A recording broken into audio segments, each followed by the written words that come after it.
Sering dengar kan istilah akuntansi dan keuangan? Keduanya sering banget dipakai gantian, seolah-olah sama aja. Padahal, misinya tuh beda banget loh. Keduanya emang ngomongin soal uang. Tapi, bayangin gini, yang satu itu tugasnya jadi sejarawan, mencatat semua kisah yang udah terjadi. Satunya lagi jadi arsitek, yang ngerancang cerita buat masa depan. Nah, yuk kita kupas tuntas pertanyaan klasik ini. Mungkin Anda lagi mikirin mau berkarir di bidang apa?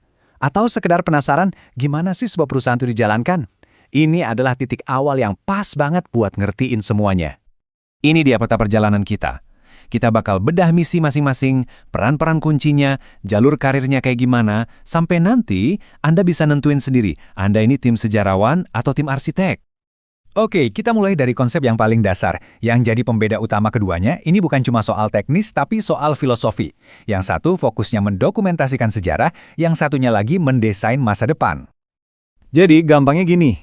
Akuntansi itu ngasih kita foto yang super jernih tentang di mana posisi kita sekarang berdasarkan semua transaksi yang udah lewat. Presisi itu kuncinya. Nah, keuangan ngambil foto itu, terus nanya, oke, dari sini kita mau kemana? Mereka pakai data masa lalu buat bikin keputusan ke depan. Yuk, kita masuk lebih dalam ke dunianya akuntansi. Anggap aja akuntan itu adalah sejarawan yang sangat teliti di sebuah perusahaan. Tugasnya, memastikan setiap bab dalam buku sejarah perusahaan itu tercatat dengan rapi, akurat, dan gak ada satupun fakta yang kelewat. Biar lebih kebayang, kita pakai contoh aja ya. Anggap kita punya kedai kopi yang lagi hits banget, namanya Kopi Kita. Lewat bisnis kopi ini, kita bakal lihat gimana dua peran ini beraksi di dunia nyata.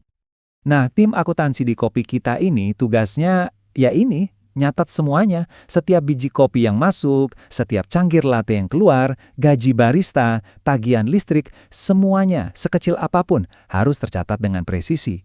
Kenapa? Karena tanpa catatan sejarah yang akurat ini, kita bakal buta. Kita nggak akan tahu posisi kita di mana. Ibaratnya, kita nggak bisa ngerencanain perjalanan kalau kita nggak tahu titik awal kita di peta kan. Nah, inilah titik awal itu. Tapi, nyatetnya nggak bisa asal-asalan. Harus ada aturan main yang sama buat semua. Nah, disinilah standar kayak GAAP dan IFRS itu jadi penting banget. Ini tuh kayak tata bahasa universal di dunia bisnis. Aturan ini memastikan laporan keuangan Kopi Kita di Jakarta bisa dibandingkan secara apple to apple sama kedai kopi lain di London. Mungkin kamu mikir, wah, kalau aturannya seketat itu berarti kerjaan akuntan ngebosenin dong. Eits, tunggu dulu. Coba bayangin, Kopi Kita baru beli mesin espresso super canggih seharga 200 juta. Nah, akuntan harus mikir, ini dicatat sebagai biaya yang langsung habis atau sebagai aset yang nilainya turun pelan-pelan selama 5 tahun. Keputusan ini, walaupun ada aturannya, butuh interpretasi dan penilaian. Dan dampaknya ke laporan laba rugi itu besar banget. Disitulah seninya. Oke, jadi buku sejarah Kopi Kita udah rapi jali nih berkat tim akuntansi. Terus, tim keuangan ngapain sama buku setebal itu? Nah, disinilah ceritanya jadi seru. Mereka ngambil buku itu dan langsung nanya, oke, semua angka ini artinya apa? Dan dari sini, kita mau kemana? Tim akuntansi datang bawa fakta, bersih, jelas, tanpa opini. Bos, data menunjukkan penjualan cold brew kita naik 30%. Titik. Ini adalah potret dari apa yang telah terjadi. Tapi tim keuangan nggak berhenti di situ. Angka 30% itu bukan akhir cerita, tapi awal dari pertanyaan besar.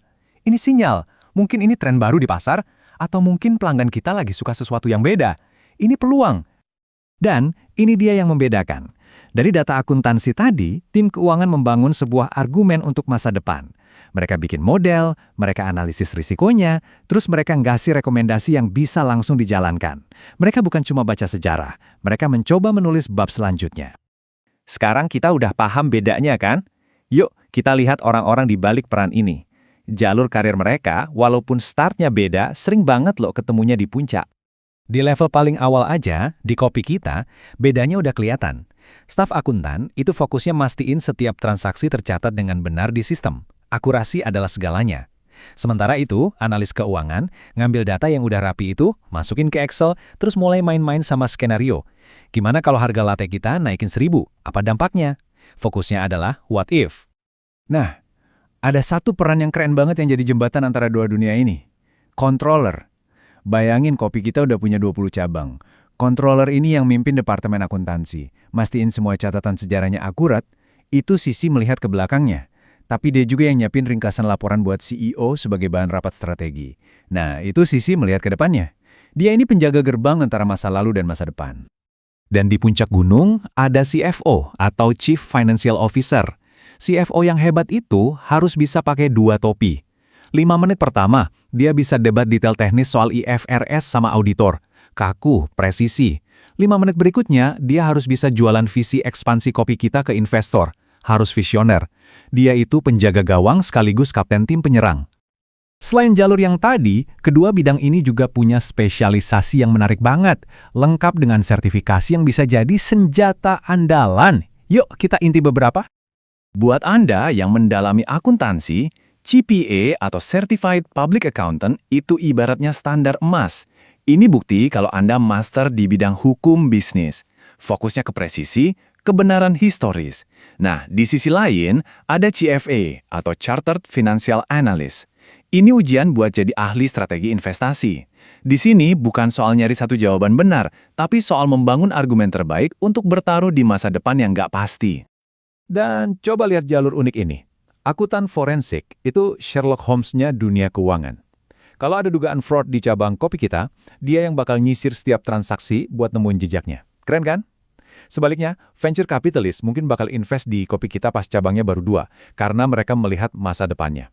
Satu mengungkap sejarah, yang satu lagi menciptakan sejarah. Oke, setelah kita bedah semuanya, gambaran besarnya jadi jauh lebih jelas kan?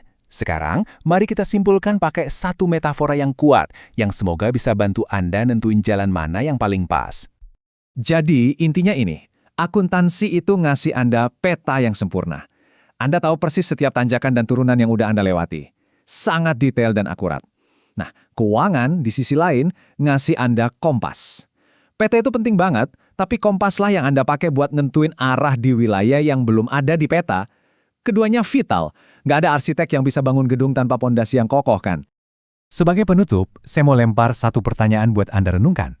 Di dunia di mana pekerjaan pencatatan yang rutin bakal makin banyak diotomatisasi oleh AI, DNA mana yang menurut Anda bakal lebih dominan jadi pemimpin masa depan? Apakah DNA akuntan yang sangat terstruktur dan patuh pada aturan? Atau DNA profesional keuangan yang strategis dan nyaman sama ketidakpastian?